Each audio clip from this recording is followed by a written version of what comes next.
Muy buenos días para todos. En nombre de CIESA, les damos la más cordial de las bienvenidas a este nuevo espacio, no sin antes agradecerles a todos los que a partir de este momento están conectados con nosotros, agradeciéndoles su asistencia, su participación en este nuevo espacio. Estoy seguro será con grandes enriquecimientos por el tema pues que hoy nos trae puntualmente. Mi nombre, Carlos Arturo Vázquez Varela, tengo a cargo la gerencia regional en la ciudad de Medellín, una de sus 5 regionales de CIESA a nivel país. Darle también los agradecimientos a toda la dirección de mercadeo que hacen posible este tipo de espacios, llegar a todos ustedes con este tipo de eventos. Han sido de mucha participación y pues eso se obedece a la interés que existe en cada una de nuestras sesiones cuando así las planeamos y las llevamos a cabo. Nuevamente, de verdad, dándoles la bienvenida a todos. Como es costumbre y de pronto para si alguno de los que aquí nos acompañan, así lo tienen ya y digamos lo conocen, utilizamos este pequeño espacio de apertura como protocolo para darles un ámbito muy general de nuestra compañía y luego ya hacer la presentación de nuestro conferencista invitado y también darles algunas pautas de cómo va a ser el tema en estas 2 horas a partir del momento en el cual iniciamos. Bien, decirles entonces que como CIESA somos el aliado que los acompaña en cada etapa de la compañía, de su crecimiento. Decirles como grupo de compañía, pertenecemos al grupo Carso, en el ala de tecnología, a CIESA, con sus sedes Colombia, Perú, Ecuador, sus unidades, CIESA Digital, la parte de integraciones, Intelsys, también que es otra ala del grupo Carso, nuestra participación y digamos nuestra penetración a nivel nacional e internacional. Decirles algunos números que también nos gusta siempre destacar. Somos una compañía líder en soluciones, apalancando compañías en su crecimiento en el día a día, ya más de 43 años de experiencia en el mercado, llegamos sobrepasamos el número 1000 de colaboradores, 1500 usuarios o clientes, perdón, en la nube, son más de 40,000 usuarios que todos los días hacen uso de estas plataformas. Si sumamos todas las unidades CIESA, pues somos más de 10,000 clientes ya todos los días usando todos nuestros productos. Bien, nuestra misión como compañía es impulsar el crecimiento de nuestros clientes, creando soluciones tecnológicas empresariales fáciles de usar.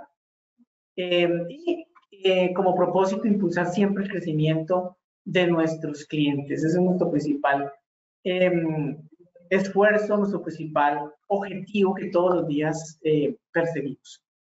Las unidades o departamentos que como cadena de valor le dan toda la expertise y llegamos a todos ustedes desde investigación y mercadeo, investigación y desarrollo, mercadeo, la parte comercial, consultoría, soluciones de IT, enlazado con nube y todas nuestras unidades administrativas de customer success, recursos administrativos, la parte operacional que es muy importante mencionarla, trabajamos por temas de células de servicio en la cual desde la parte de investigación, mercadeo, en la parte ya de sus representantes comerciales, consultoría, servicio al cliente, todas unidas de tal manera que cuando nuestros clientes acceden a nuestras plataformas de atención, siempre tengan allí el colaborador que va a prestarles y escucharles sus necesidades.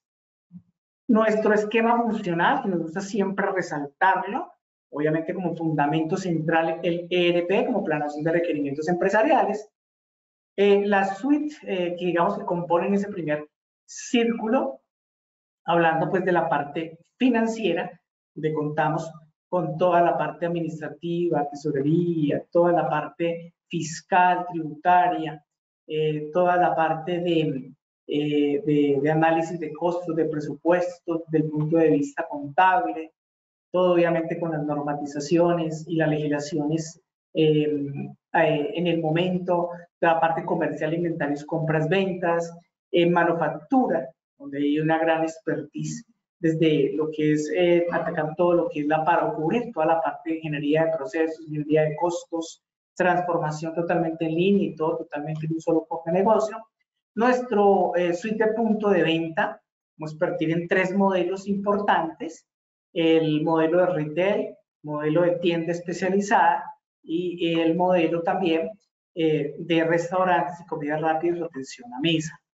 Ahí también hay mucha expertise en todos esos sectores y ha sido de gran crecimiento en el último tiempo.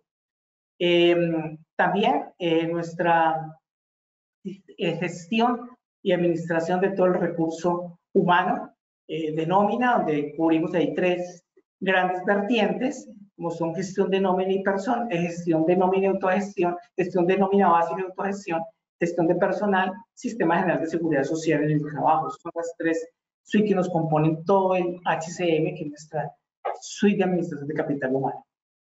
CRM, que toda la gestión de recursos del cliente, que componen en CIESA Digital, el CRM, como lo acabo de mencionar, el e-commerce en su modalidad B2B y en las modalidades de gestión de recaudo y el apoyo a la gestión de proveedores.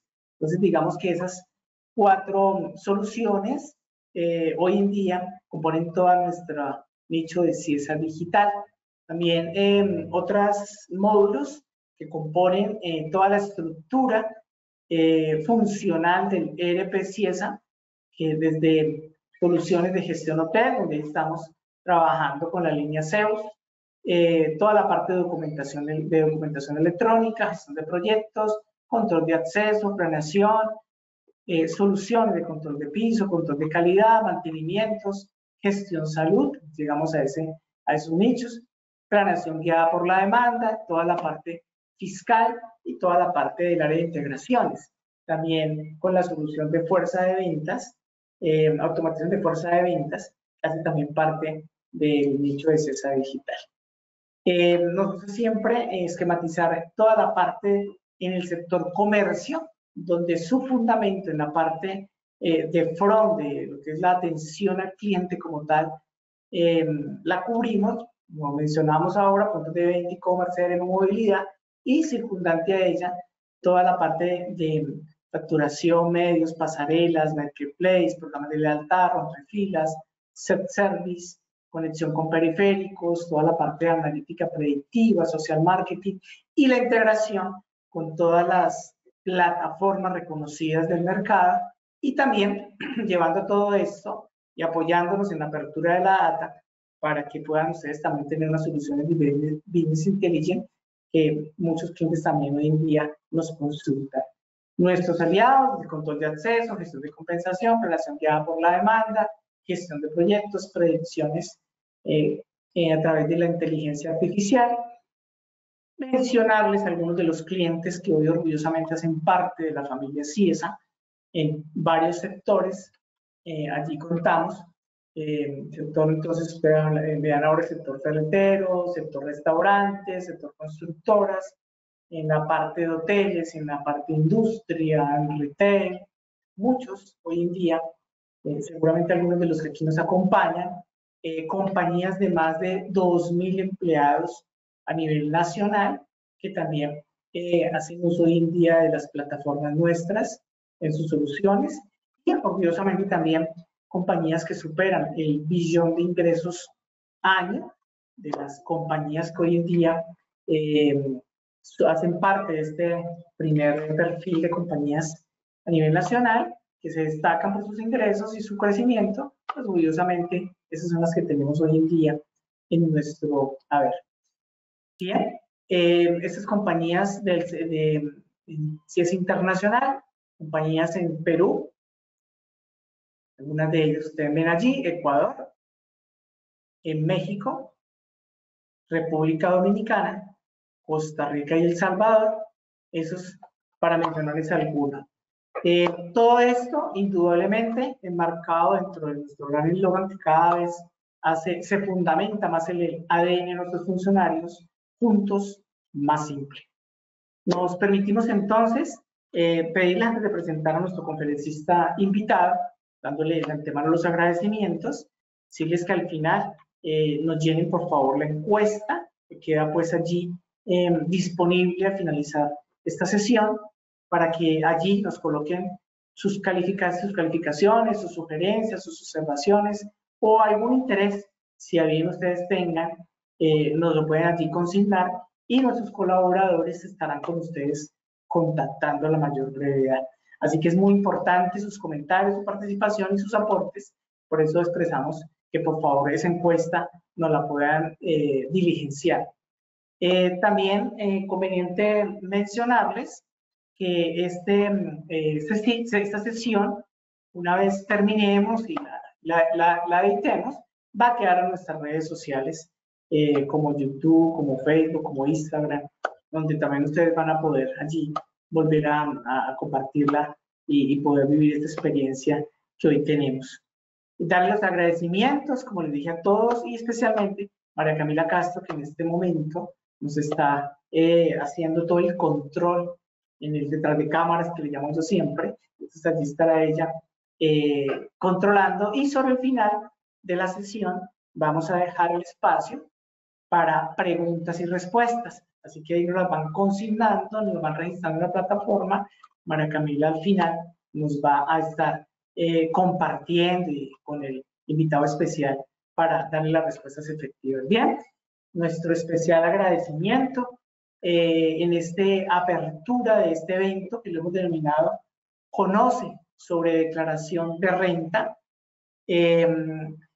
con el doctor Roger Román Sánchez.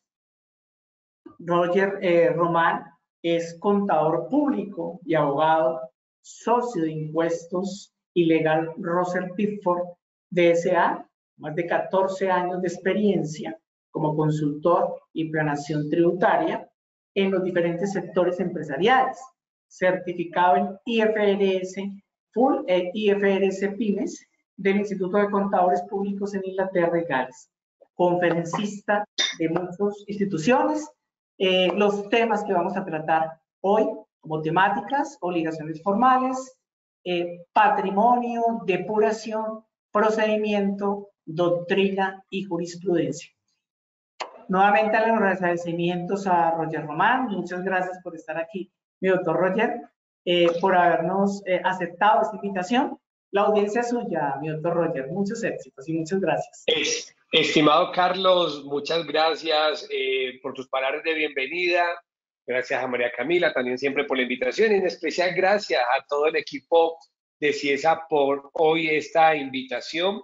De verdad que ya me siento de la casa de Ciesa. Justo muchos de nuestros clientes también manejan Ciesa. Y bueno, de verdad que como siempre a todos los que hasta ahora están conectados, para mí todo un placer y un gusto poder compartir estos espacios de conocimiento, el cual siempre digo, diría el mismo chiste, ¿no? De que siempre al final el tema de hablar de impuestos tiene una particularidad o una situación, y es de que el tiempo se pasa muy, pero muy rápido. Entonces, hoy quiero hablar todo lo que tiene que ver con el impuesto de renta. Antes de comenzar, María Camila, te quería hacer simplemente una pregunta: si estamos viendo la presentación y la cámara. Creo que solo se ve la presentación. Sí, se ve tanto la presentación como tu cámara.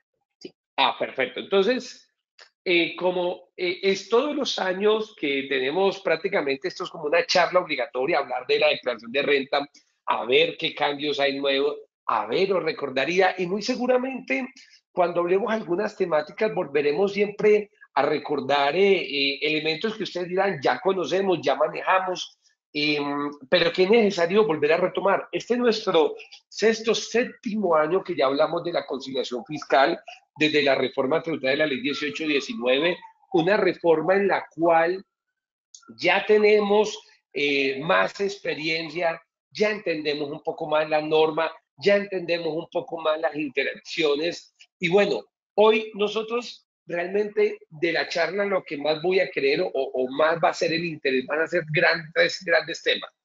Primero vamos a hablar un poco de las obligaciones formales, vamos a hacer algunos pequeños tips en materia de la depuración, vamos a volver a repetir, ya lo hablamos hace unos días, vamos a volver a repetir de la tasa mínima de tributación y por último vamos a ver un poco de beneficio de auditoría.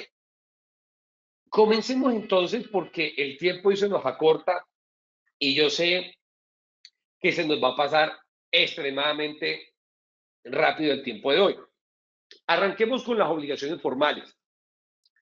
Ya está disponible el formulario 110, ya está disponible el formulario 2516, ya está disponible los formatos de exógena, ya está disponible el formulario de declaración de activos en el exterior y solo me queda reconfirmarles si ya está disponible la declaración anual de régimen simple, que estoy seguro ya también lo está. Es decir, ya de parte de los formularios de la disponibilidad de los servicios técnicos, ya estamos listos, ya podemos presentar todas las obligaciones. El formulario 110 no presenta un cambio significativo referente al que vimos en el año gravable anterior. Pero por si acaso, recordemos dos casillas que ya teníamos desde el año anterior, pero que no tenían un efecto jurídico, sino hasta ahora. Primero, recordemos que el BA, que es el valor adicional, no es más sino el limitador de beneficios tributarios, que hablamos por allá en el artículo 259 del estatuto. Pero, ¿qué tipo de beneficios tributarios tenemos limitación? Ahí nos traen los beneficios como donaciones, beneficios como descuentos en medio ambiente y un beneficio que está comenzando a tomar una moda importante, que es el beneficio de auxilio de educación. Entonces, eso hay una fórmula aritmética que está limitado al 3% del impuesto a cargo y que vamos a ver más adelante dentro de esta charla. Y por otro lado tenemos el IAP, que no es más sino el impuesto adicional producto de la tasa mínima de tributación que encontramos por allá a finales del artículo 240 del Estatuto Tributario. De resto, ya es un formulario que a grosso modo conocemos, un formulario que ya entendemos su dinámica, ya entendemos su temática y que sin duda alguna es igual prácticamente al del año gravable anterior. Recordar entonces que el formulario 110, que es muy probable que todos los que en este momento están conectados y que se van sumando, están obligados a hacer el formato 2516. Recordemos, este formulario del 2516 tiene la particularidad que es un anexo de la declaración de renta. Por ende, el anexo se debe presentar antes de presentarse la declaración de renta. Si bien es cierto, por allá cuando recordamos historia patria, los que en algún momento a algunos nos tocó diligenciar por allá un famoso formato 1732, recordaremos que ese formato nos hacía la declaración de renta. Bueno, este formulario 2516 no nos elabora la declaración de renta, pues que uno diría, si ya me das una renta sugerida, ¿por qué no la haces igual? ¿O por qué no me traspasas la información?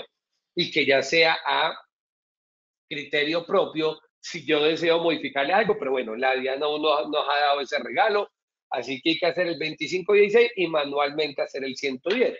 Es de ahí entonces que la primera recomendación que yo les doy es, primera recomendación, no hagan la declaración de renta en un papel de trabajo básico de un Excel, no cojan un Excel manual, no, hagan un papel de trabajo bien estructurado, de eso hay mucho en el mercado, pero cómprelo, haga sin duda alguna el esfuerzo económico en las compañías de comprarlo, que vale más un buen papel de trabajo que un papel de trabajo que no tenga uno ni conocimiento en ocasiones de dónde vienen las cifras.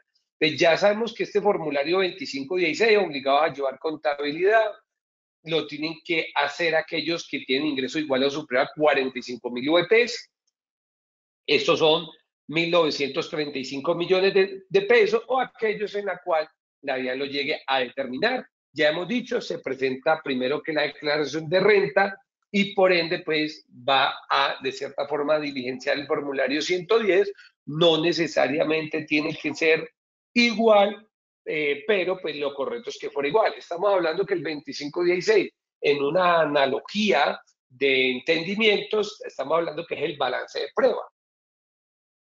Y en la declaración de renta es el estado financiero. Entonces, pues, por razonamiento común, pues mi balance de prueba no debería dar un número diferente de lo que me da el estado financiero, porque parto del hecho de que el 2516 es un anexo de la renta. Por ende, pues, debe de ser igual esta información que dentro del formulario 2516 realmente no se introdujeron cambios significativos tampoco de los que ya teníamos del año anterior. Activos en el exterior. Miren, tengan mucho cuidado con esta declaración. Justamente en la semana pasada me tocó atender un caso de un contribuyente que cumplió con su deber formal de declarar, pero no presentó la declaración de activos en el exterior. Aquel colega, lastimosamente, se le pasó a presentarla y le decía, no, yo sí la presenté y adjuntó la del año 2022, pero tengamos muy de presente que como estamos haciendo la del año 2024, suena algo básico, pero la declaración de activos que vamos a presentar es la del año 2024. Parece básico, pero téngalo muy de presente. Mientras el formulario 110 es año grabable 2023, activos en el exterior es 1 de enero del 2024, que no son más sino los saldos a 31 de diciembre del 2023. Pero, ¿quiénes entonces estarán obligados a hacer esta declaración? Estarán obligados aquellos que tengan activos, acá no fue la I, posee activos en el exterior superior o igual a 2.000 VTs. Estos son 94 millones de pesos, va a estar obligado a declarar. Tengamos muy de presente dentro de esta obligación de activos en el exterior que, como su nombre lo indica, incluye todos esos activos que están por fuera del país, como cuáles, como saldos en bancos, como cuentas por cobrar, inversiones, inmuebles, intangibles. Y algo importante a tener en cuenta es que la doctrina de la DIAN ha sido reiterativa, que la cuenta en compensación no cumple la definición de activo en el exterior. Hombre, no obstante, si usted a bien siente, pues usted también puede declarar esa cuenta en compensación o esa cuenta que usted tenga registrada de esta manera. Registrarla no le genera ningún tipo de inconveniente o de impacto. Ahora bien, ¿qué pasa? Y aquí muy importante con la declaración de activo en el exterior, que siempre manifiesto es, ojo, con la coherencia del régimen cambiario. Si yo estoy reportando que tengo una inversión en el exterior, entonces de haber coherencia de que también yo tenga registrado en Banco de la República esa inversión. No obstante, no deje de presentar activos en el exterior porque de pronto no los tenga de forma regulada o normalizada en materia cambiaria. De igual forma, realiza la presentación. Y un elemento importante a tener en cuenta es que no existe, siempre lo recordamos, no existe el régimen sancionatorio en la corrección de declaración de activos en el exterior. Hay una doctrina de la DIAN que señala que el régimen sancionatorio es el régimen sancionatorio del artículo 651, pero no es cierto, porque recordemos que el único facultado para establecer el régimen sancionatorio es el legislador, en la medida que concurran ciertos principios. Dentro de esos principios, el principio de la ley, que no sea lesiva tampoco la sanción, dentro de los principios básicos de favorabilidad, que hoy no lo tiene en materia de corrección. Entonces, lo que hace la DIAN, vía doctrina, es decir, o interpretar que cuando hay una corrección en la declaración de activos en el exterior, le aplica la regla del artículo 651 por el no envío o envío errado de información, cuando realmente no es cierto, porque el artículo 651 tiene como propósito es para los envíos de información. uno diría, sí, la declaración del exterior es informativa, pero se antepone su apellido de ser una declaración formal. Entonces, al ser una declaración, tiene un régimen sancionatorio propio, que no contempla entonces una sanción por corrección. Eso como idea cuando tengan sanciones muy particulares ahí. Listo, entonces, obligaciones formales, podemos determinar que tenemos 3 obligaciones en materia de la renta. Es el mismo formulario, el 2516, y como no, activos en el exterior. Ahora, hablemos de algo que ya hemos hablado muchísimo. Hablemos de la conciliación fiscal.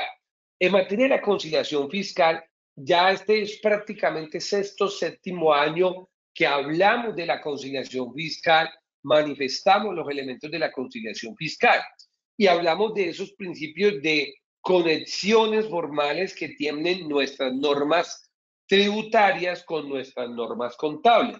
Pero recordemos un poco la conciliación fiscal de una forma, a grosso modo, o de una manera muy resumida. Y hagámoslo desde una perspectiva más, hagámoslo desde una perspectiva un poco más hermenéutica para recordar, porque hoy el tiempo nos apremia, recordar un poco esos elementos de la conciliación fiscal y recordar un poco esos activos que vamos a depurar. Y como siempre digo, lo hacemos un poco con el Excel pedagógico. Entonces, cuando hablamos de la ley 1819, que hace un cambio significativo en nuestras normas, muy en conexión por allá con la 1439, entonces recordemos un poco esto. Entonces, cuando hablamos de la conciliación fiscal, no es más sino que por allá un artículo que es el 21-1 nos dice, mire, para efectos del cálculo del impuesto de renta, lo primero es determinar a qué impuesto hace referencia al impuesto de renta para determinar. Entonces, pero para determinar qué, el impuesto de renta. Entonces viene la pregunta, ¿cómo se determina el impuesto de renta? El impuesto de renta se determina conforme a un artículo que es el artículo 26 que está en el Estatuto Tributario, que es una fórmula aritmética que también nos dice cuál es un hecho generador. Entonces nos dice que el hecho generador es la obtención de renta. Entonces nos dice por allá, en esa fórmula nos dice, mira, el impuesto de renta es igual a los ingresos menos devoluciones, menos ingresos no constitutivos de renta, llegamos a ingresos netos, luego menos los costos, eso nos da una renta bruta, luego menos nuestras deducciones y luego de eso nos da una renta gravable. Nos da una renta gravable. Esta renta gravable, que no es más sino una fórmula aritmética de detraer de los ingresos los costos y deducciones, luego de esa renta gravable tenemos unas rentas exentas y potencialmente una tarifa por la cual se multiplica. Esta es la fórmula para determinar el impuesto de renta bajo el método del régimen ordinario. Entonces, ¿qué pasaba? Que el artículo 21-1 viene y nos dice, oye, vamos a calcular esta fórmula o esto, necesitamos determinar estos elementos, de dónde los vamos a determinar, de dónde los vamos a extraer o a obtener.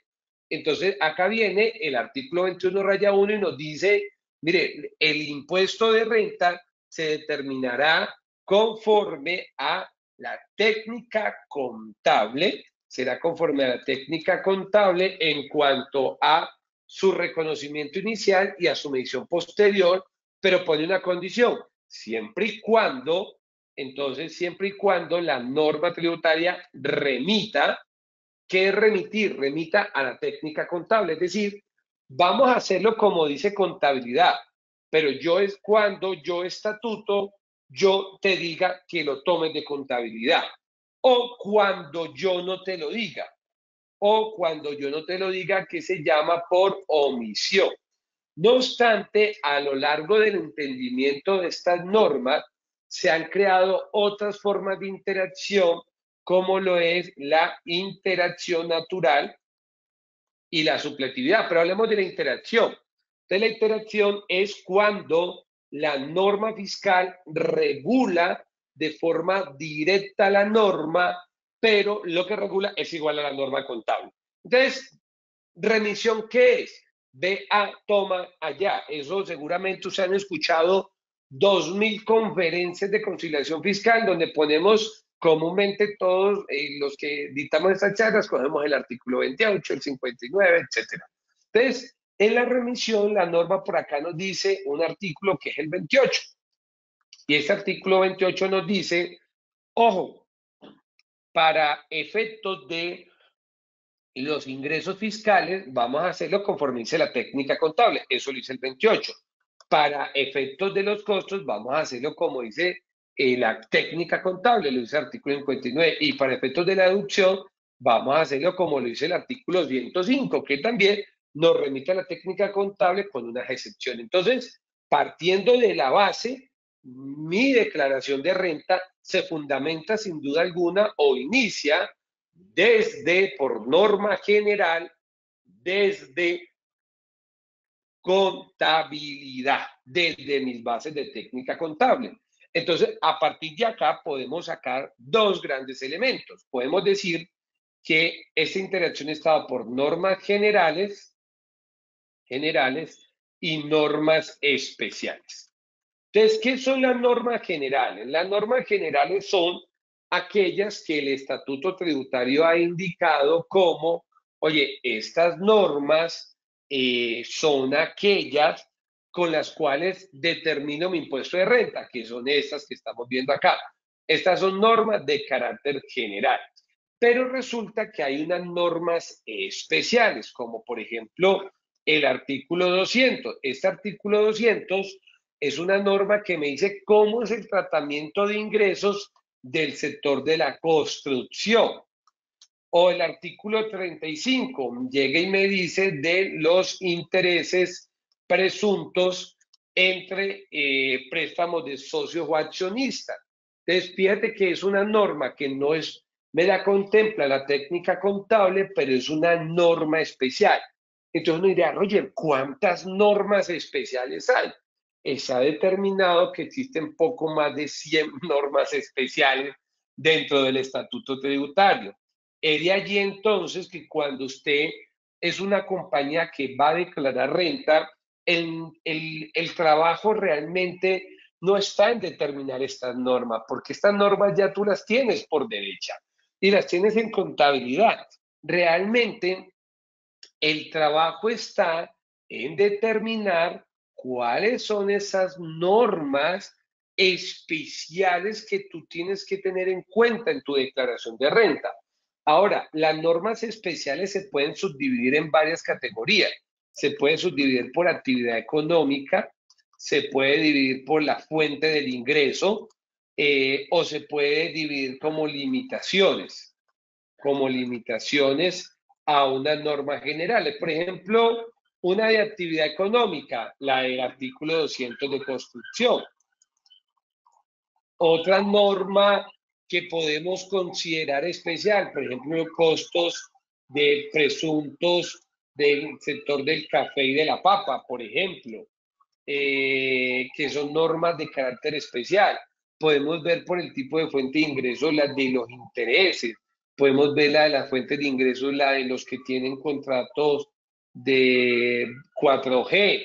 Entonces, entre muchas. Entonces, estas son normas de carácter especial. Entonces, cuando tú estás en tu organización, debes de determinar cuáles son esas normas especiales que se apartan de las generales y que te indican un tratamiento diferente. Hace poco me encontraba yo con un tributarista que estaba justamente revisando la declaración de renta de un cliente y decía, ¿por qué los ingresos por combustible de una estación de servicio tienen un tratamiento especial? Entonces le explicábamos y le decíamos, es que el sector de hidrocarburos de las estaciones de servicio, su ingreso tiene una excepción a la regla especial que se calcula por su margen de comercialización. Prácticamente me permite la compensación directa. Entonces, en ese sentido, señores, hay que tener cuál es tu trabajo como tributarista de tu organización, determinar o conocer comúnmente cuáles son esas normas especiales que te impactan en tu declaración de renta. Entonces, decir acá o comentar cuáles son todas esas normas especiales, son casi 100, y las debes ir determinando en la medida que haces tu declaración de renta por tipo de actividad económica o por tipo de fuente de ingreso. Entonces, pero de cualquier forma, partimos de contabilidad.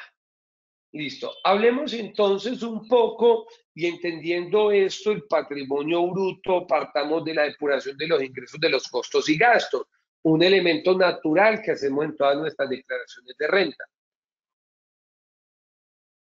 Nos vamos a detener también en algunos puntos más que otros, como para recordar algunas depuraciones de esencia que tenemos. Y partamos de un elemento bastante interesante cuando depuramos. Mire, yo quise hacer este cuadro muy resumido. Dijimos que hay más de 100 diferencias, pero quise hacer este cuadro muy resumido para que recordemos esos ajustes que naturalmente tenemos que hacer y que en ocasiones se pasa. Y uno en ocasiones ve compañías muy grandes que se les pasa recordar la conciliación fiscal, que se les pasa determinar sus activos y sus impuestos, porque esto es algo obligatorio, no es algo opcional. Entonces, si usted es una compañía a grosso modo grande, hablemos grande de 20.000 millones de pesos para arriba, no está de más siempre tener una segunda opinión en tu revisión de la declaración de renta. Estamos hablando que la declaración de renta es esa declaración manifestada a tu socio llamado Estado, donde tú le entregas una parte de la utilidad y que de no estar bien preparada puede resultar que ese socio llamado Estado te pida un porcentaje mayor producto de errores y genere unos costos más elevados. Entonces, en ocasiones, el pagar o con tu equipo una revisión adicional de tu renta siempre no va a estar de más. Insisto, primera recomendación, tener un aplicativo para hacer la renta, y en lo segundo, siempre tener la oportunidad de revisión de terceros para que vayas con mucha seguridad en tu declaración. Veamos un poco las cuentas por cobrar cuando estamos depurando el activo y el pasivo. Prácticamente cuando nosotros tenemos transacciones no complejas que no incluyen financiaciones implícitas, el valor de la cuenta por cobrar comúnmente es igual al de la declaración de renta, ya que en materia fiscal hay una regulación propia que dice que se declara por el valor nominal, que comúnmente pues es la factura. Estos valores, pues realmente aquí no hay diferencia, a no ser que haya financiaciones implícitas, y recordemos, para efecto fiscal, la financiación implícita no se tiene en cuenta. Uno de los elementos que realmente hoy es natural son las tasas de cambio.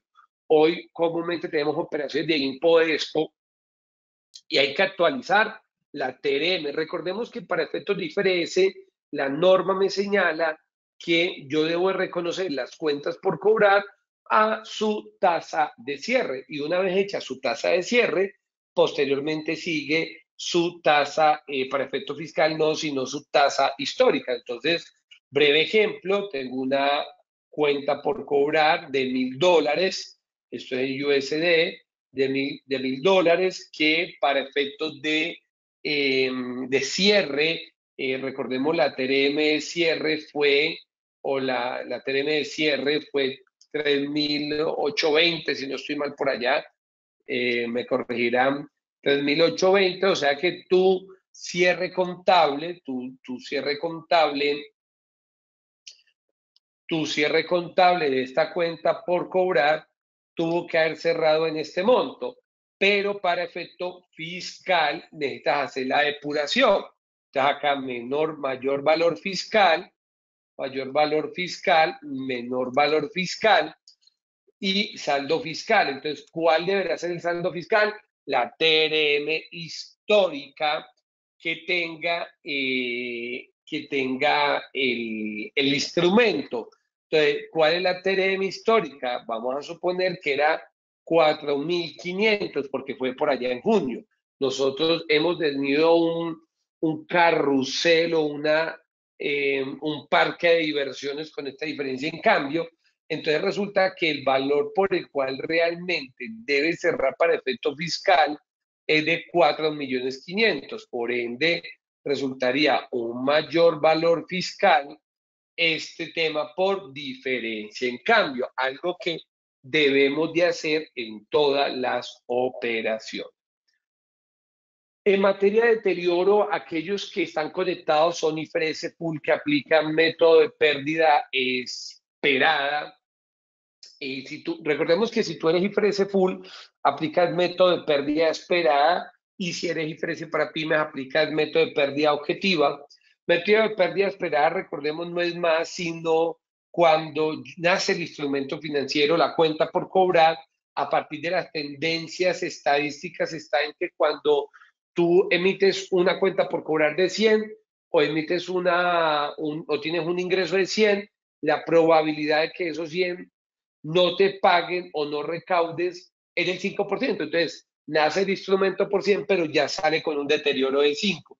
Recordar que para efectos fiscales esto no tiene validez, esto sigue en los métodos tradicionales, que es el método individual y el método general, siempre y cuando concurran unos elementos, como es que haya generado renta esa cuenta por cobrar, lleve contabilidad al tercero, se encuentra vencida. Nótese que los criterios fiscales siguen siendo criterios objetivos, prácticamente el criterio objetivo que maneja y único que maneja el estatuto tributario, días de vencido. Es decir, tienes que tener un año de vencida para que te puedas tomar la tercera parte, o unos vencimientos que es por el método general. Entonces ahí me piden unos requisitos puntuales, es que esté vencida la cartera, que se haga el registro contable, y yo puedo optar por un método general o un método individual. Entonces, pero acá yo siempre les recomiendo mucho, cuando tienen esas cuentas por cobrar, siempre les recomiendo mucho mirar el artículo 146. El 146 lo recomiendo mucho mirar, porque recordemos que para efectos de las cuentas por cobrar también podemos manejar la insolvencia del deudor, y me permite dar de baja de forma directa la cuenta por cobrar y no tener tal vez que esperar 3 años, 4 años para poder tomar todo el deterioro. Vamos a poner un ejemplo muy sencillo. Vamos a poner que yo tengo una cuenta por cobrar de 1.000 a un tercero que tiene las siguientes características. Esta factura fue emitida en noviembre del 23 y tiene las siguientes características. En diciembre, el tercero no nos paga, anuncia que se va de bancarrota. Vamos a suponer que nosotros le vendíamos licor, era un restaurante que fue a cierre definitivo, está embargado, ya está embargado, ya hizo un remate de bienes, de una cerraron, no hay nada, no hay forma de recuperar, somos un proveedor quirografario, o sea, somos los últimos, no hay bienes. Bueno, hay suficientes elementos para determinar de que este deudor tiene una insolvencia económica absoluta y que no nos va a pagar. Entonces, ¿qué podemos hacer nosotros? Dar de baja a la cuenta por cobrar, tanto para efecto contable como para efecto fiscal. Entonces, esa baja de ese activo en el cual yo puedo sustentar bajo una sana crítica esa insolvencia, voy a poderme tomar una deducción en el 100%, porque el deudor se encuentra totalmente insolvente. Y para terminar las diferencias temporales en las cuentas por cobrar, pues siempre recordemos la del deterioro de cuentas por cobrar, diferencia en cambio, interés implícito. Podemos decir que esas son las 3 diferencias típicas que podemos encontrar dentro de cuentas por cobrar.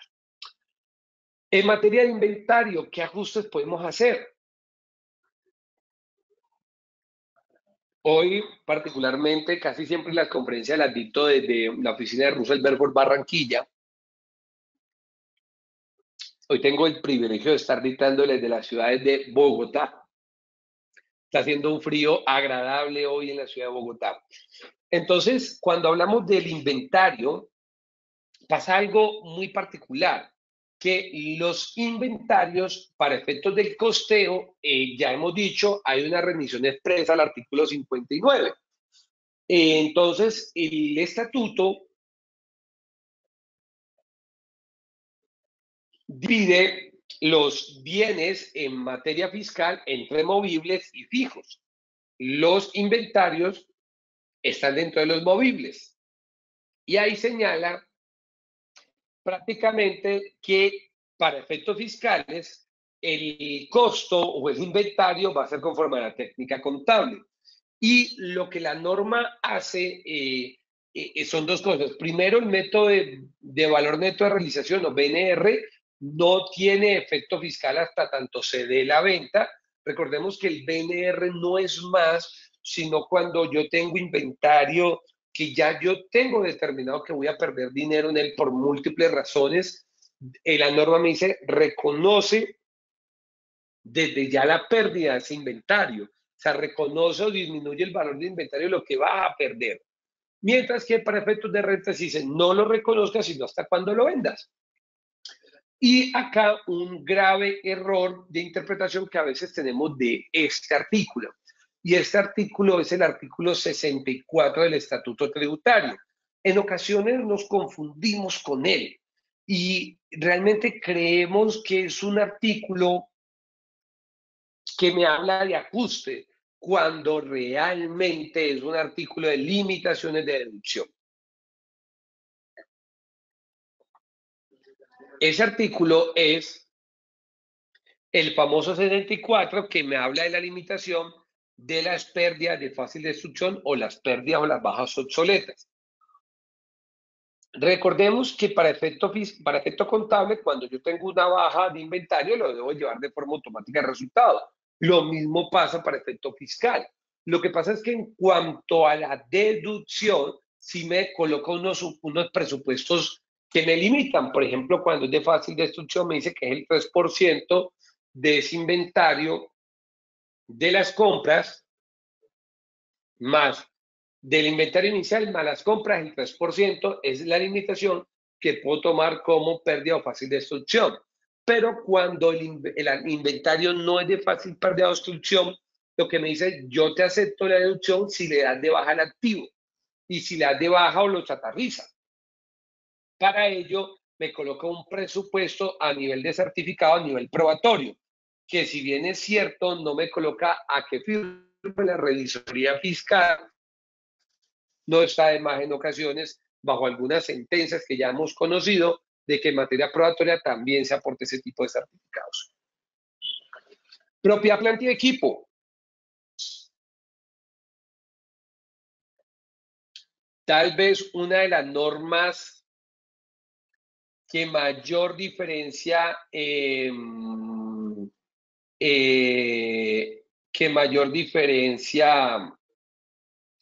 tenemos entre las bases fiscales y las bases contables. Tal vez una de las mayores diferencias, las bases contables y las bases fiscales. Mire, voy a ponerles un ejemplo del costo, porque el tiempo no nos va a dar, vamos just time, así que voy a ponerles un ejemplo, hacer algunos recorderis, muy a propósito de unas sentencias que recientemente salieron y vamos a acordarnos de ciertas cosas. Primero, vámonos a nuestra depuración natural de un costo fiscal. Primero, la norma internacional en cuanto a la formación del costo es muy similar es más, hay una remisión expresa. La norma fiscal es una remisión expresa a la técnica contable diciendo, por favor, reconoce el activo fijo conforme te diga la técnica contable, a excepción de aquellas estimaciones contables por desmonte de activos. Recordemos que la norma cuando yo estoy construyendo un activo, por ejemplo, una mejora en una propiedad ajena, me dice calcula también los costos de desmontar ese activo y dejarlo como un pasivo.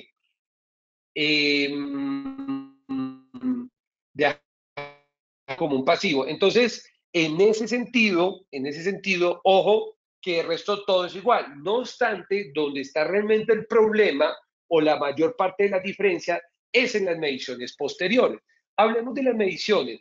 Estas mediciones pueden estar dadas en materia contable de dos formas. El método de reevaluación con cambios a LORI o el costo menos depreciación y deterioro. La norma fiscal solo permite el modelo número 2, pero permite el modelo número 1 de cierta forma. Veamos unos ejemplos. Vamos a suponer que compramos, para poner el caso sencillo, un terreno. Ese terreno lo hemos comprado por 1.000 pesos. Esto es para efecto contable y naturalmente para efecto fiscal. La norma entonces, una vez pasa la medición posterior o años posteriores, yo puedo hacer dos cosas.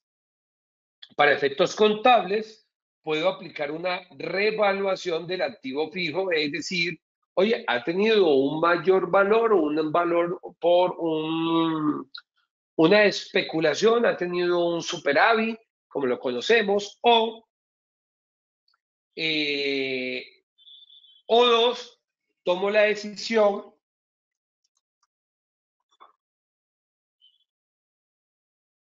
de medirlo al costo, es decir, por los mismos 1.000 pesos. Eso en materia contable. Pero, ¿qué pasa en materia fiscal? En materia fiscal concurren varias cosas, que ahí es donde uno debe tomar la elección quien más convenga para el contribuyente. Primero, partamos de un hecho. ¿Vale la pena? La primera pregunta es, ¿vale la pena para efectos de renta de una persona jurídica, una empresa, aumentar el valor de los activos fijos? La respuesta en principio es sí, es válido. Pero entonces, ¿qué opciones me propone la norma? Veamos algunas de las que me propone el estatuto. Primero, la misma contable o el mismo costo fiscal. Entonces, en medición posterior puedo tener el mismo costo fiscal, que son 1.000. Puedo tener los reajustes fiscales, que no es más, sino por allá artículo 70, 69, que me propone la DIAN y me dice, mira, anualmente puedes ajustar de acuerdo a tu reajuste fiscal. En este momento se me escapa el porcentaje de este año, pero vamos a poner cualquier porcentaje, el 5%. Entonces, puedo hacer este reajuste fiscal. Segundo método que puedo hacer, el autoavalúo, artículo 72. Que es más, la norma ni siquiera me obliga a que lo tenga que reconocer, pero también lo puedo reconocer y ese mayor valor es una diferencia justificable. Entonces, ese autoavalúo o mayor valor del activo puedo llevarlo de la siguiente forma.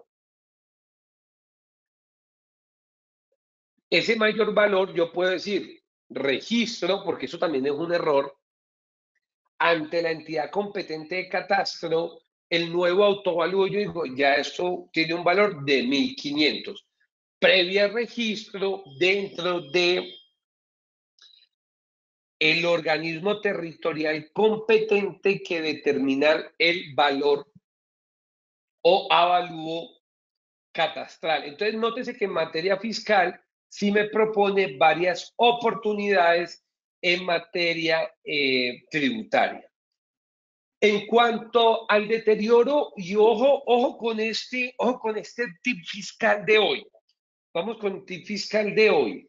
Ojo con el deterioro, porque con el deterioro nos podemos encontrar sorpresa. Es de ahí la importancia de mantener nuestros proyectos de los avalúos de los activos fijos. Veamos algunos elementos acá.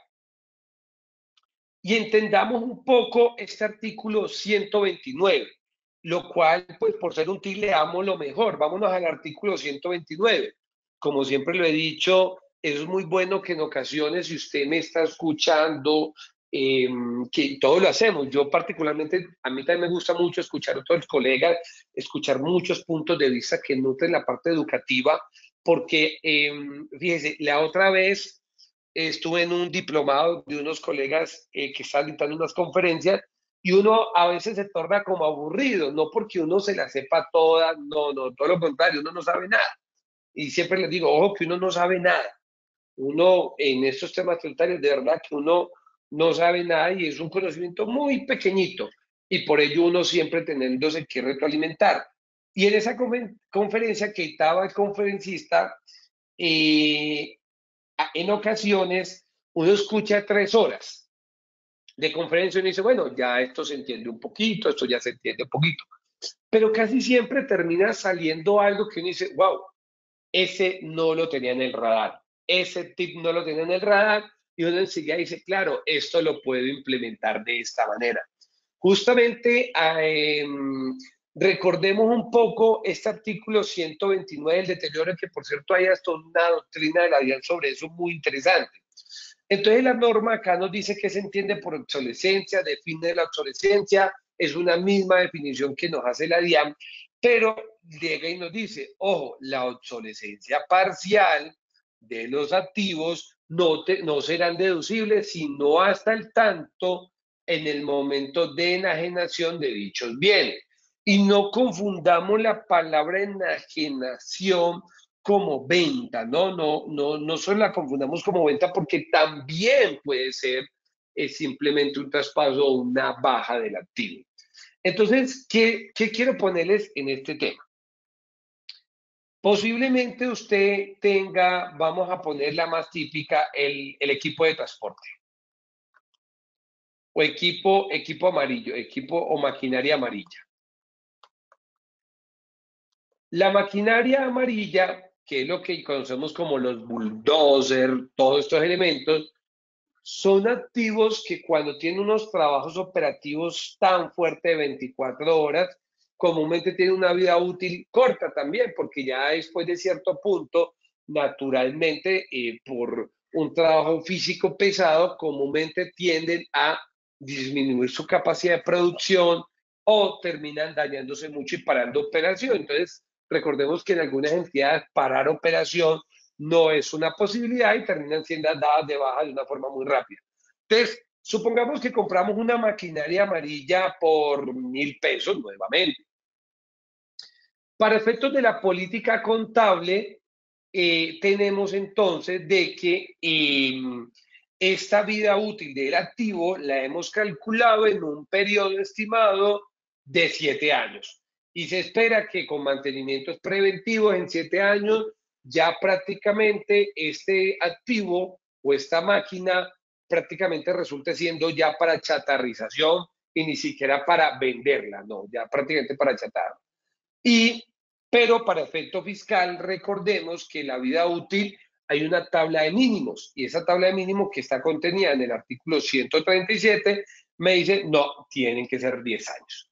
Entonces comenzamos con la depreciación de este activo. Vamos a cambiar un poco este ejemplo y vamos a ponerlo en 5 años.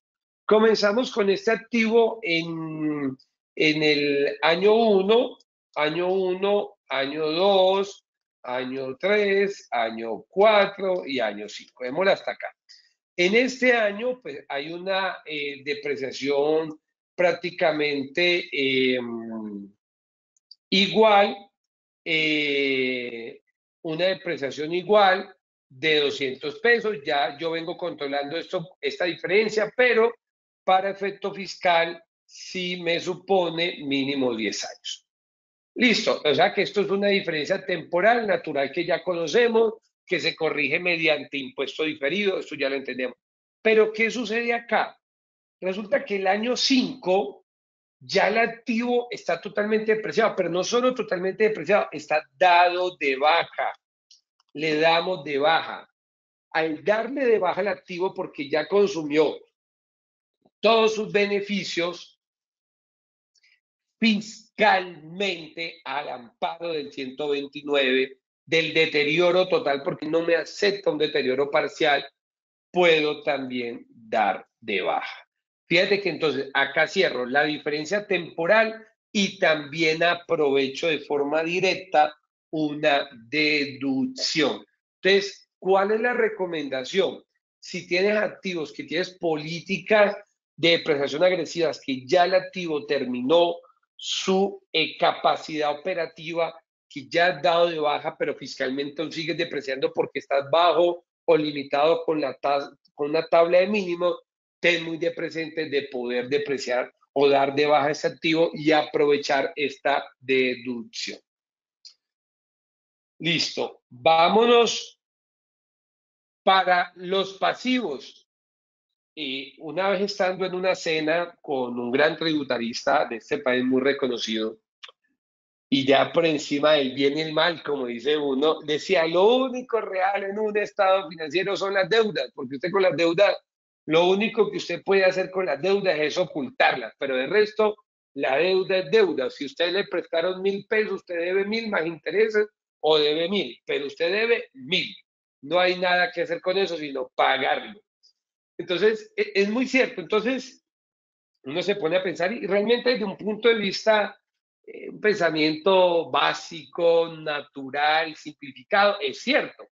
Y lo mismo pasa entonces en materia contable y fiscal. Cuando tú te vas a ver la definición de pasivo de la norma fiscal, por allá el 270, por allá, te dice que es una obligación presente de hechos pasados. Esa definición es la misma definición del NIF.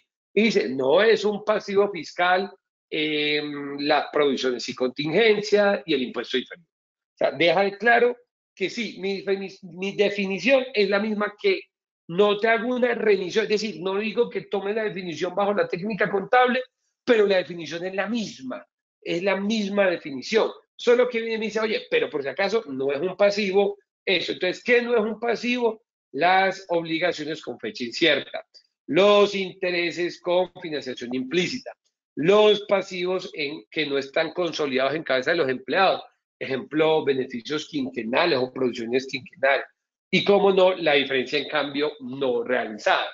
Entonces, acá tenemos que los pasivos, pues, naturalmente deberían de ser iguales a los de la técnica contable. No obstante, también hay unos pasivos que yo puedo reconocer que, aunque no me hayan emitido factura, son una obligación presente, que ya ahorita voy a hablar de eso. Entonces, en materia de pasivos, recomendación nuevamente, ojo con tasa de cambio, ojo con provisiones, no se pueden tener en cuenta, ojo con impuesto diferido que también se depura. Y hablemos de una vez del famoso problema, que estoy seguro que van a haber preguntas en esta materia. Mire, hablemos y citemos los artículos. Citemos algunos artículos de este tema. Nos han enseñado o hemos aprendido durante 7 años de que reconocer un ingreso no depende de la factura. Ya eso casi que lo tenemos medio consumido, sino que depende de que se cumplan los requisitos de contabilidad o los requisitos de NIF. En el caso de IFRS Full NIF 15, que se cumplan las obligaciones de desempeño, y en el caso de pymes, que se cumplan los traslados de riesgo y prestación de servicio. Entonces, esto es en el momento que yo reconozco un ingreso. Y uno se pregunta, Roger, ¿y cuál es la norma que me dice cuando reconozco un costo? Pues realmente no existe una norma como tal, pero parte del hecho que es la misma norma de ingresos. Se entiende que si tú tienes un ingreso es porque otro tiene un costo. En materia de costos pasa lo mismo, no depende de la factura. Y la norma fiscal así también lo ha contemplado cuando leemos por allá este artículo. Este artículo. 771-2. Y este 171-2 por acá nos dice, los costos y deducciones realizados en un año periodo gravable serán aceptados fiscalmente. Así la factura de venta, documento equivalente a esta, tenga una fecha de año o periodo siguiente. siempre y cuando se acredite la prestación del servicio del año gravable anterior. Es decir, si usted a mí me demuestra de que ese bien o ese servicio usted me lo prestó en el año 2023, pero me lo facturó en el año 2024, yo le acepto esa deducción. ¿Cuál es el problema? Que yo, para que tenga la deducción, ¿qué me pide la norma para que un gasto sea deducible? Me pide sin duda alguna pues el hecho económico cumpla los presupuestos del artículo 107.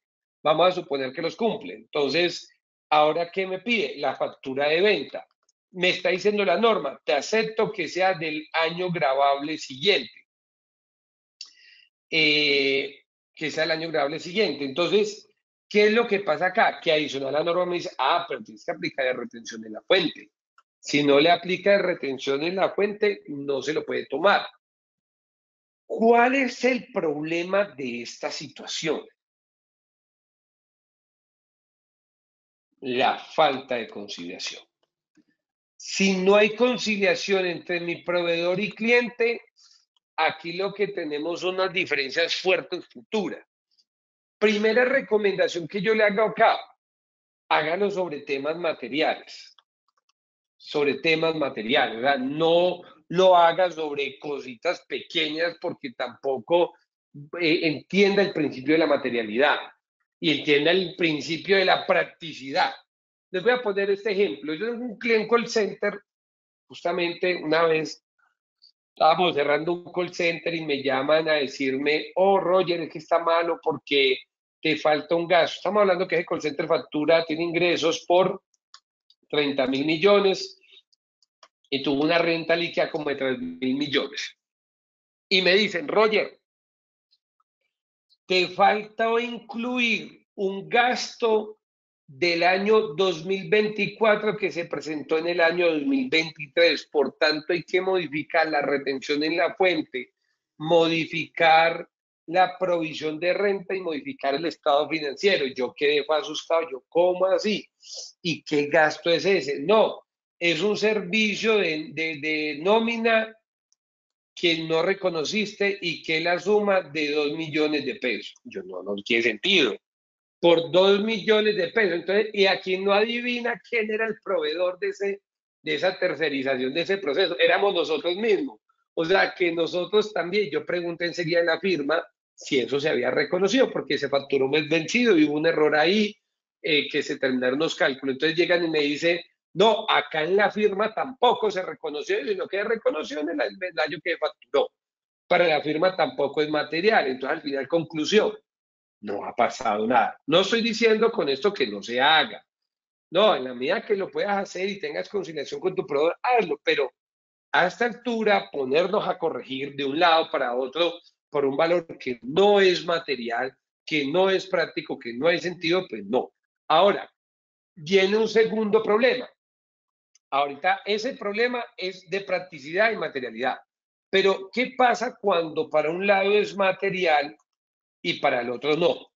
Y pongo un caso. Un cliente le vendió a una empresa 3.000 millones de pesos.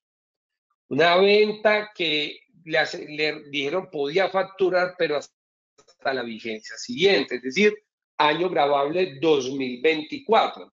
Y así él lo hizo. Pero en el año 2023, él entregó la mercancía, cumple todos los elementos para reconocer el ingreso y por ende la cuenta por cobrar.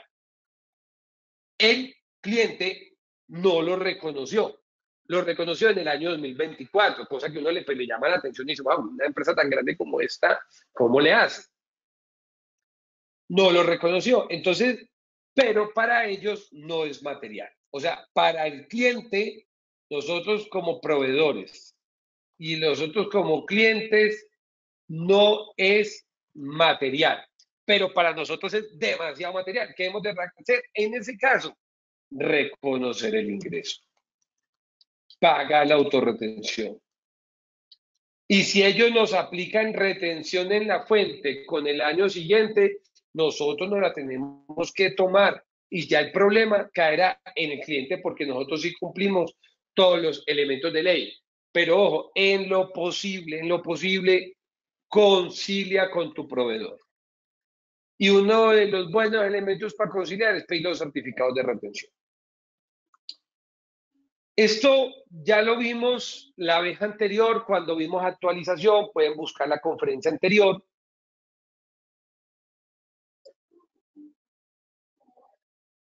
Pueden buscar la anterior y en la siguiente. Recordemos la conciliación de los múltiples ingresos que tenemos en la declaración. Ayer estábamos montando una declaración de renta muy grande, una empresa muy grande, y cuando hacía la conciliación nos cuadró perfectamente. Lo que pasa es que tiene unas operaciones que realmente son, entre comillas, sencillas, vende unos bienes que son muy grandes y pues teóricamente no hay diferencias significativas y nos coincidió. Al final nos dio una diferencia de 10 millones después de la autorretención de más, pero nada. Y entonces, lo que me pasó fue que me preocupé, porque no es a mal, no está mal, sino que me preocupé, porque dije, qué raro, ¿será que esta empresa es tan perfecta de lograr un número empatado en todo? Entonces, el problema no es que haya diferencia.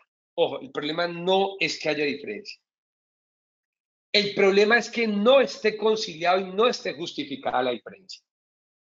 Ojo, el problema no es que haya diferencia, el problema es que no esté justificada la diferencia. Entonces, veamos un ejemplo.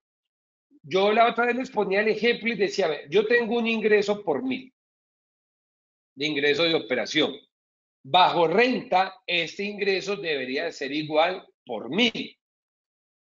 En materia de IVA, si yo entregué el bien, también debería estar por 1.000.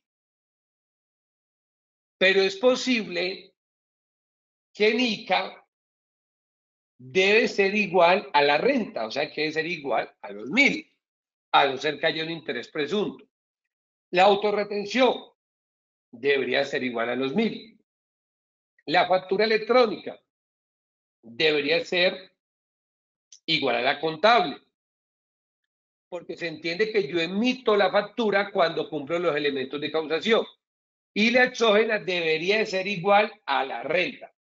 Pero hay unas diferencias que pueden ser válidas. Por ejemplo, acá en renta yo reconozco un interés presunto, entonces ya no es igual a la norma contable y ya no es igual a la declaración de IVA.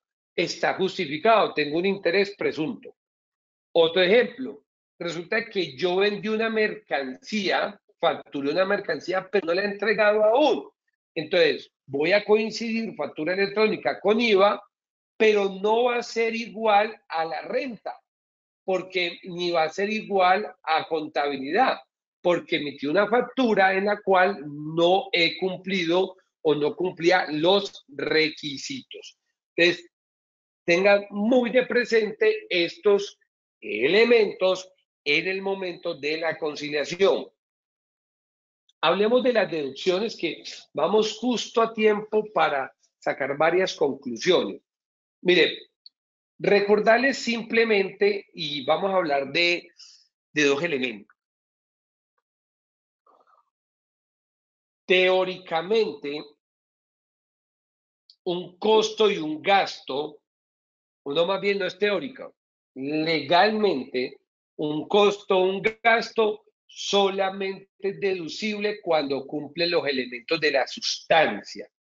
¿Cuáles son los de la sustancia? Se realizó el ingreso dentro del principio de anualidad, cumple el principio de causalidad, cumple el principio de necesidad y cumple el principio de proporcionalidad. Ahí el gasto es totalmente deducible, así el soporte sea una servilleta. Eso es lo que uno diría, ahí el gasto o el costo es deducible, así esté amparado en una servilleta. Pero Colombia y la mayoría de los países de Latinoamérica somos un país con unos principios que nos falta desarrollar mejor, y son los principios de la cultura del pago de tributos, de la cultura de la innovación, de la cultura de muchos elementos. Entonces nosotros estamos cargados de la forma. Y la forma no es más sino la manera como usted me soporta esta sustancia. Entonces, lo primero que me pide para soportar esa sustancia son los soportes. ¿Qué soportes? Factura electrónica, en algunos registros de contratos. Por ejemplo, si tengo asistencia técnica, debo registrar contrato. Bueno, factura electrónica, documento equivalente, nómina electrónica. Dos, que el costo o el gasto no esté prohibido o limitado. Ejemplo, 4 por mil limitado al 50%, los impuestos asumidos no deducibles. La forma de pago, recordemos la última actualización de que se pidió al Consejo de Estado que declarara la nulidad en una doctrina de la ley, dijo no. Declaró nulo sí lo de los pagos individuales, pero cheque primer beneficiario debe ir restringido. Es más, yo les confieso aquí entre nos y que no se salga de esta conferencia, yo no sé hacer un cheque. Yo, Roger Román, no sé hacer un cheque. Hace 5 años un banco llegó y me dijo, no, te regalamos una chequera. Y yo, ¿para qué una chequera? Yo no sé hacer un cheque. No me interesa aprender a hacer un cheque. Entonces, obviamente hay que tratar de evolucionar. Hay muchas empresas que uno paga por cheque. Recordemos, cheque debe salir a primer beneficiario con sello restringido.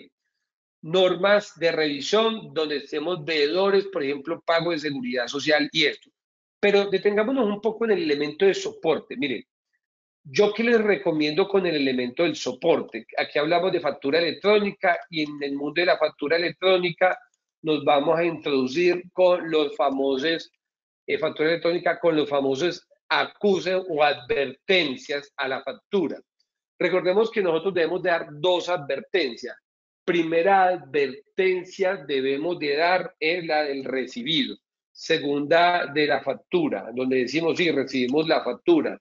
Y el segundo es el recibido de los bienes y servicios. Cuando la factura es a crédito. Cuando la factura es a crédito, estas advertencias son obligatorias para que proceda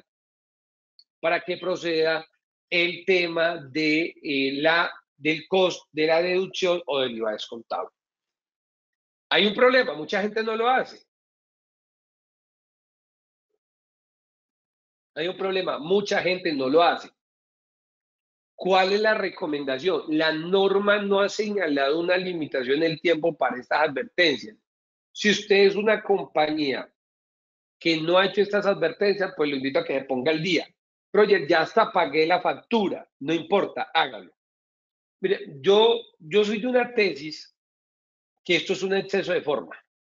Y hay una vasta doctrina de la DIAN, del Consejo de Estado, que ha dicho que es un exceso de forma manifiesta, realmente la tesis. Yo tuve la oportunidad de ser uno de los panelistas del ICDT, llevar esa tesis, exponerla muy detallada de exceso de forma manifiesta, y esta interpretación que para mi criterio hay que darle a esta norma es, esto es un hecho, realmente es una forma de sancionar a un contribuyente cuando está impidiendo el acceso a la circulación de factura. Esa es mi lectura. Es una norma que me está diciendo, ojo, si usted impide circulación de facturas, yo le quito o sanciono, además de las sanciones naturales que hay por la SIC, también una sanción vía impuesto rechazándole una deducción. Pero si yo veo que usted entorpece, pero es que yo pago de contado, pago a 10 días, que nunca he impedido de que hagan circulación de factura, no tendría sentido que me rechacen el costo y la deducción.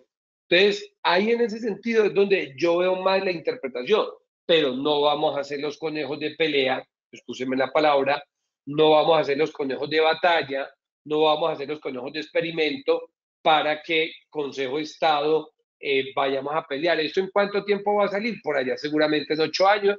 Consejo de Estado, esperemos que cada día sea más rápido, o vía arbitramiento, que también esperemos ingrese, nos dirán, no, esta es la forma de interpretar este artículo. Hasta tanto cumpla el deber, cumpla el deber. Bueno, vamos a hablar de tasa mínima de tributación. No lo voy a explicar a fondo como lo expliqué la anterior vez. quiero irme a la doctrina de la DIAN, quiero irme a este concepto que salió recientemente, sale con fecha el 24 de marzo, pero realmente eso fue expedido en abril, recién salido del horno, porque hay muchas preguntas sobre esta materia. Hay demasiadas preguntas. Hay demasiadas preguntas. Primera pregunta. Primera pregunta.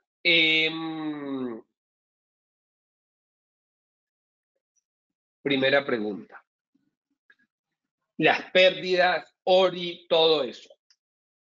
Recordemos que la tasa mínima de tributación no se parece, no es igual al modelo de la tasa mínima de tributación. Lo podemos definirla como una fórmula por el cual me están obligando a pagar sobre mis diferencias temporales, y prácticamente también está funcionando como si fuese una especie de renta presuntiva. Entonces, la tasa mínima de tributación es una fórmula aritmética que me está colocando la administración, que me está colocando el legislador para que tribute en un mínimo basado en mi utilidad contable. Eso es a partir de unas depuraciones. Le aplica a todas las personas jurídicas, que son contribuyentes a la luz del artículo 240, 240-1, que son zonas francas. Entonces, la tasa mínima de tributación, podemos considerar lo siguiente. Hay unas excepciones, los que están en el régimen CESE, los que están en régimen SOMAC, no les va a aplicar. Y para mi criterio tampoco va a aplicar los que tienen beneficios jurídicos consolidados, pero ya voy a llegar ahí. ¿Qué me dice? Esta es la fórmula de la tasa mínima de tributación. Yo aquí tengo unos ejemplos, recordemos estas memorias, ustedes las van a poder descargar junto al link que vaya a montar Ciesa, pero voy a poner un pequeño ejemplo. La fórmula dice que cuando la tasa mínima de tributación es inferior al 15%, yo debo de adicionar un impuesto hasta llegar al 15%. Y ese impuesto se llama impuesto adicionado. Ese impuesto adicional dentro del impuesto de renta genera unos grandes efectos porque en algunos casos puede generar doble tributación. Yo quiero hablar de 3 ejemplos y yo les quiero contar mi opinión personal de Roger Román. No es una opinión de la firma, sino título personal, que ustedes deben de evaluarla si están frente a ese caso. Justamente esta semana me llamó una empresa, pero yo me puse, fue feliz, porque la tasa mínima de tributación le afectaba en estos 3 ejemplos. Yo dije, yo defiendo la posición, vamos hasta el final. ¿Era eso pagar 3.000 millones de pesos de impuesto de renta? Yo la defiendo, una posición que considero totalmente válida, en una interpretación razonable y válida. O hagan esto cuando sea un impuesto, pues, realmente significativo. No vamos a tomar posiciones agresivas por 1 millón de pesos. Importante también decirlo. Entonces, veamos este caso. ¿Qué me dice la fórmula? Toma tu utilidad contable, súmale las diferencias permanentes como aquellas que aumentan la renta líquida, detráele los ingresos no constitutivos de renta, detráele los métodos de participación, detráele el valor neto de ganancia ocasional, detráele algunas rentas exentas como las de CHC, las de compañía holding, las de convenio de doble imposición como las de la CAM, pero por ejemplo ahí no dice que traiga las rentas de economía naranja, y también detrae o restale la de compensación. Luego esto también detrae lo del impuesto de renta depurado. Impuesto de renta depurado es coger el impuesto básico menos descuentos tributarios como antiopio, productivo, donaciones, me da impuesto neto de renta. ¿Listo? Veamos un ejemplo muy básico. Tengo unos ingresos de 1.000, que son unos ingresos de operación. Tengo un ingreso por diferencia en cambio no realizada de 1.000. No realizada de 1.000. Tengo unos costos de 800 y al final tengo una utilidad antes de impuesto de 1.200. Yo debo determinar mi impuesto de renta. Entonces, mi impuesto de renta, ¿cómo lo determino? Escojo contable, acá está lo fiscal. Entonces, cojo los 1.000, esto no tiene efecto porque hasta que yo pague o abone en cuenta, no estoy obligado a pagar impuestos por ese ingreso diferencia. En cambio, los costos, vamos a suponer que no hay gastos no deducibles, al final mi impuesto de renta son 200 y mi impuesto de renta son 35. No hay descuento de activo fijo real productivo, no hay descuento por otros conceptos. Ya, un ejemplo básico. Mi impuesto de renta es 70. Entonces, ¿qué me dice la norma de la tasa mínima? Acá, tasa mínima. Acá, impuesto corriente son 70. ¿Qué me dice la tasa mínima de tributación? Me dice, toma tu utilidad depurada. ¿Cuál es la utilidad depurada? Toma la utilidad contable antes de impuesto. ¿Cuál es la utilidad contable antes de impuesto? 1.200.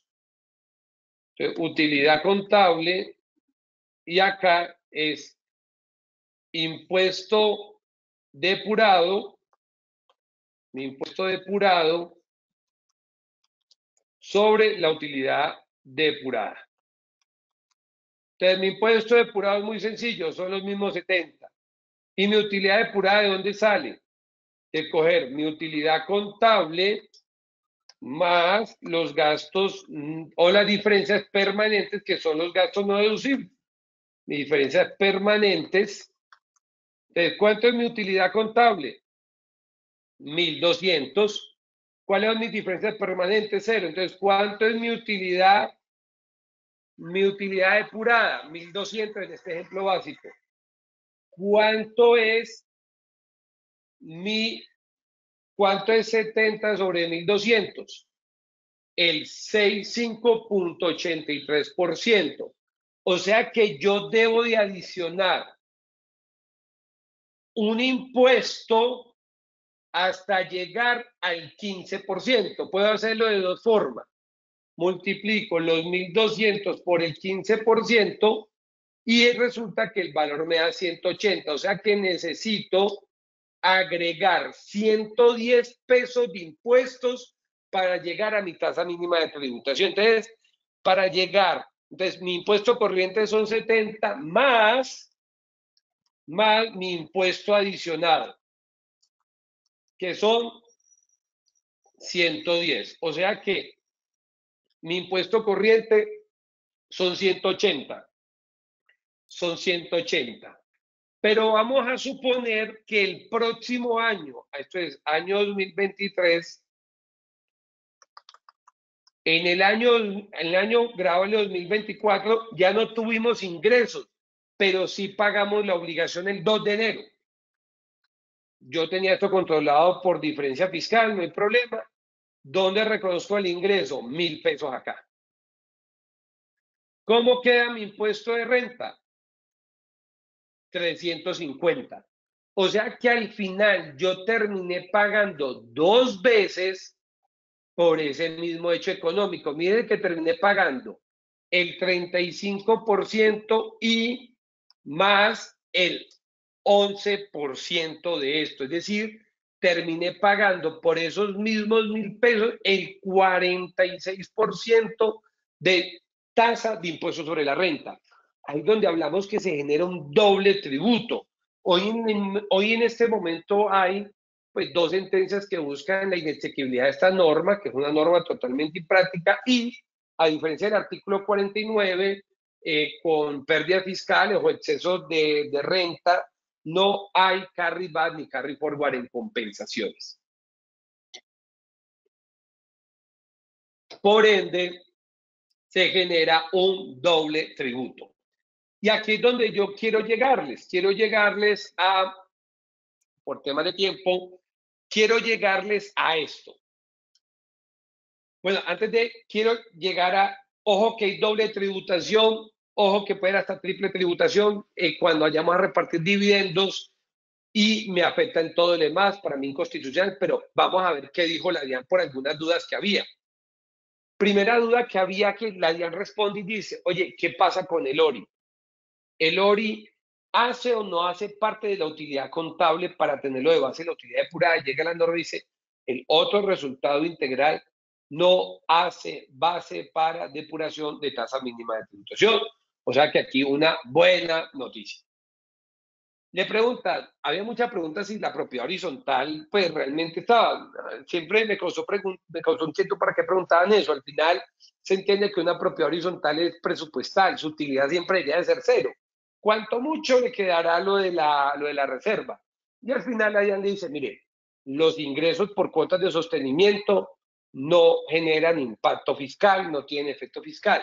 No obstante, las explotaciones de las áreas comunes sí entrarían a ser parte de, para determinar la tasa mínima de tributación, pero al final uno dice, bueno, si yo cojo la depuración natural de una propiedad horizontal, va a terminar siendo nada, no va a haber lugar a tasa porque casi que todo eso es una economía de carácter presupuestal. Así que pues realmente es raro que queden con excedentes altos, pero bueno, también aplica. Si hay pérdida contable, no calcula tasa mínima de tributación, la DIAN dice sí debes de calcular y partes de tu base negativa, es decir, a partir de -10, cosa que es una interpretación que para mí es totalmente errada, porque la norma dice que parte de tu utilidad contable, aquí la norma está diciendo, la DIAN está diciendo, no, parte de tu pérdida, cosa que no va en contravía los conceptos. Y la norma le pregunta, oye, tengo que calcular anticipo de renta si llego a pagar o debo de adicionar un impuesto, debo de pagar anticipo. La norma dice que sí.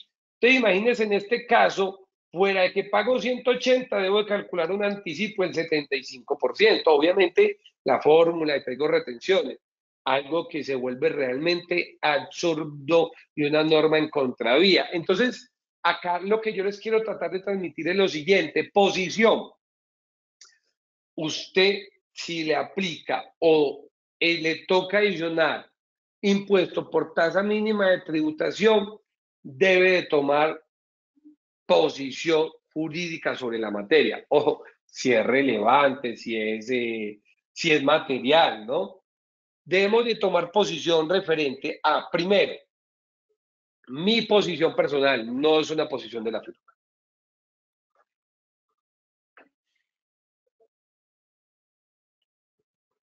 Posición, valor razonable. Si usted tiene o le está dando tasa mínima de tributación, está dando agregar un impuesto porque tiene unos valores razonables de propiedad de inversión, de acciones, de mediciones de inversión.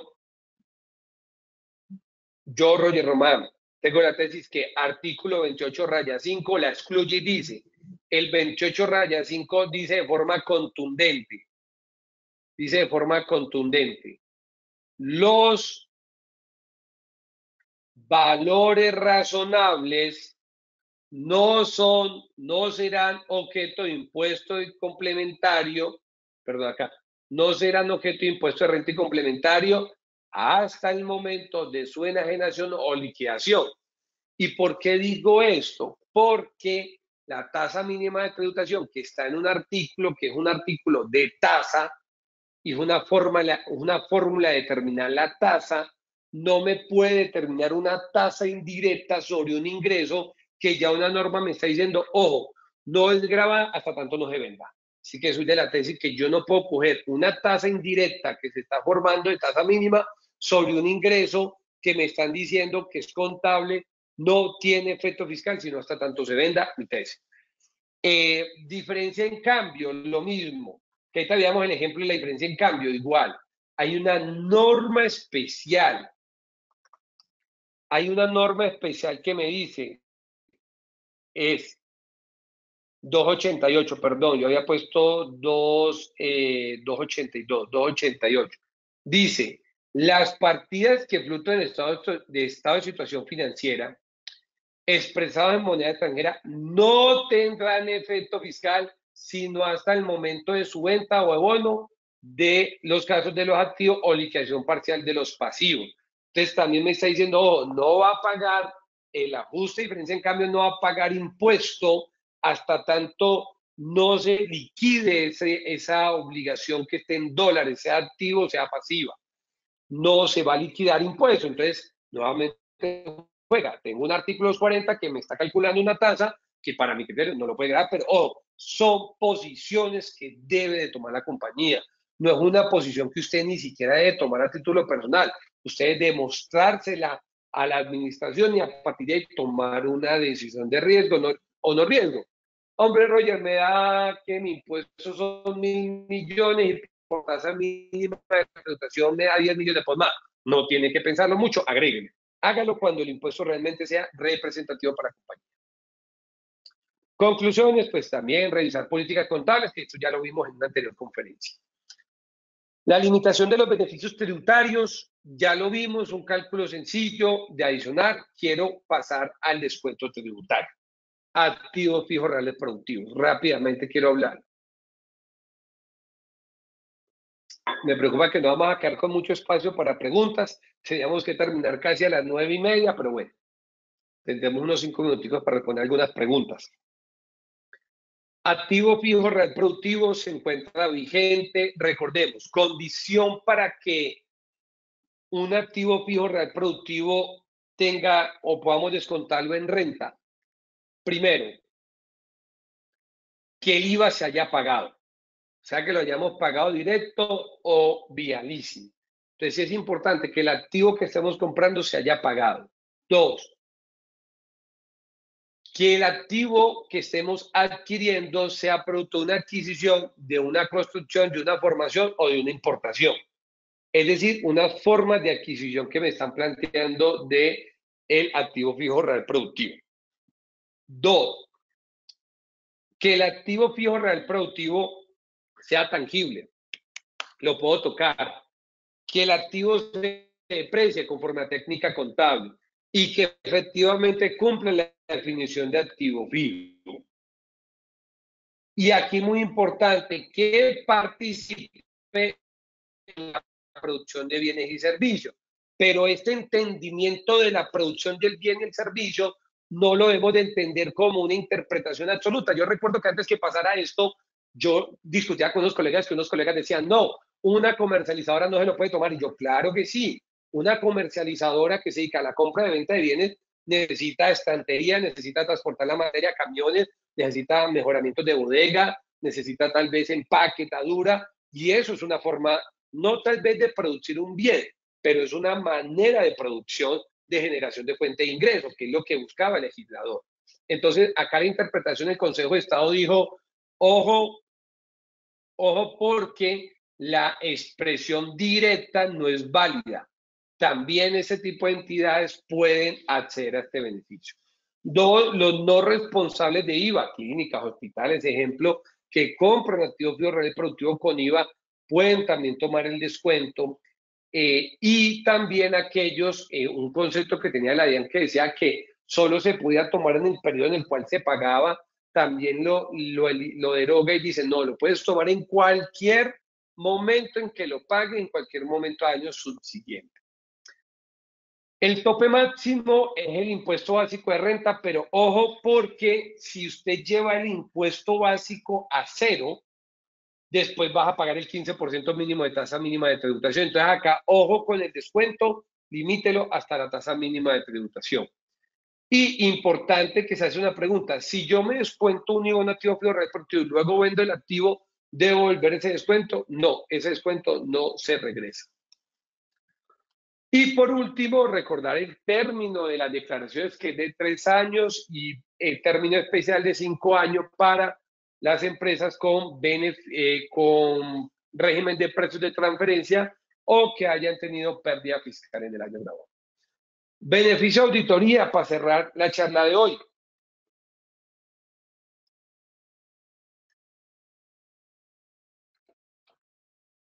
Mire, uno no sabe qué tan bueno es el beneficio de auditoría hoy día, porque es que hay un programa de fiscalización para el beneficio de auditoría. Entonces, hablando con un funcionario de la DIAN que me fiscalizaba, decía, pues para que crean un programa de beneficio de auditoría si le están diciendo que antes le van a dar menor tiempo por pagar más. y todo lo contrario, antes le va a dar el miedo al contribuyente eso.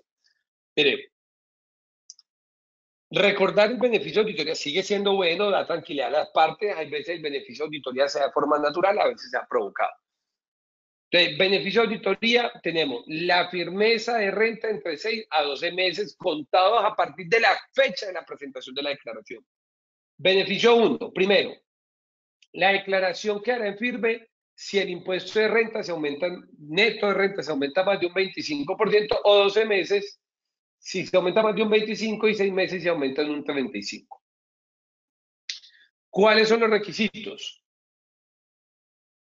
Solo aplica para la renta y reduce el término de 5 años o 3 años. ¿Cuáles son los requisitos? Incrementar el impuesto neto de renta. 2, presentar de forma oportuna la declaración, pagar de forma oportuna la declaración y que la declaración del año gravable anterior mínimo sea superior a 71 VTs. ¿Cuándo se pierde? Hombre, te inventaste las retenciones o te las certificaron mal y te tomaste de mal. Solo por tomarte de más pierdes el beneficio. Por ende, la importancia de cuidarlo revisando muy bien los certificados.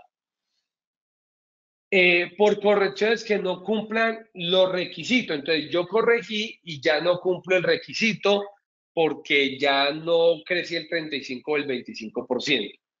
Y ojo con esta, por correcciones de periodos de años graduales anteriores. Ejemplo, año 2022 pagué un impuesto de renta 1.000 millones. Año 2022 pagué 1.000. 2023 voy a pagar 1.500, estoy creciendo un 50. Pero me hacen una fiscalización en 2022 después de que ya pasaron los 6 meses de firmeza de los 6 meses del año 2023 y me hicieron corregir la del 2022 y ya mi impuesto no son 1.000 sino 1.400. Entonces ya no cumple el requisito. A pesar de que ya pasaron los 6 meses, también ya pierdo el beneficio de auditoría. Otros es que los que tienen beneficio por ubicación geográfica como una zona franca no gozarán de este beneficio. Y el término de los 6 o los 12 meses será el mismo término para solicitar la devolución de no hacerlo, ya que hace no la vía de la compensación. Listo. Régimen simple, aquí les dejo un poco las memorias y bueno. Señores, como siempre, cumpliendo el programa, hoy vimos muchísimas temáticas, tocamos muchos elementos y bueno, una muy buena charla. Como siempre, primeramente invitarlo, agradecerle nuevamente a Ciesa por esta invitación. Me encanta estar acá compartiendo con usted de parte de la firma Russell Bedford. La verdad que es mucha alegría para mí. También invitarlos a que sigan a Ciesa en sus canales de redes, en Instagram, creo que sale como Ciesa Oficial, todo su canal. Y como no, también invito a título personal a que nos puedan seguir en la red de Russell Bedford y en las redes personales, de cuál vez montamos informaciones de interés. Y también en parte de Ciesa, pues para que conozcan todos los beneficios de Ciesa y todos estos tipos de eventos.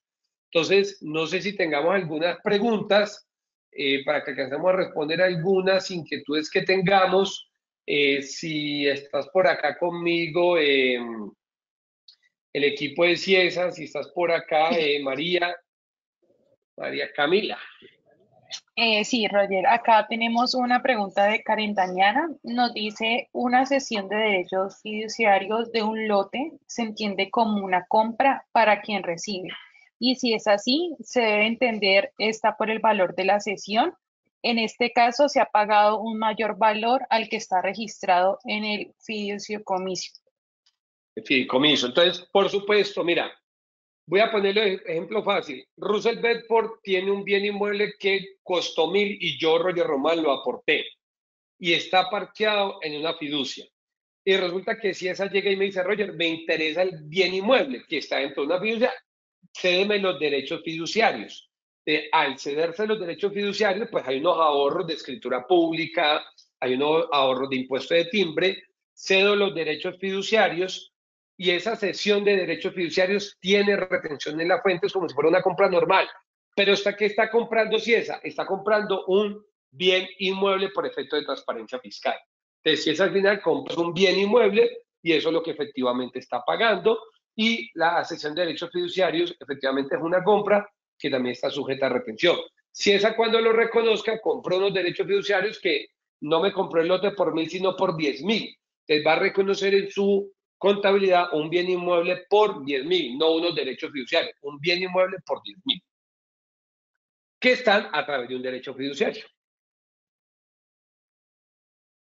Listo. No hay más preguntas. No sé si alguien del público tiene alguna inquietud. La puede dejar en el chat y la contestamos.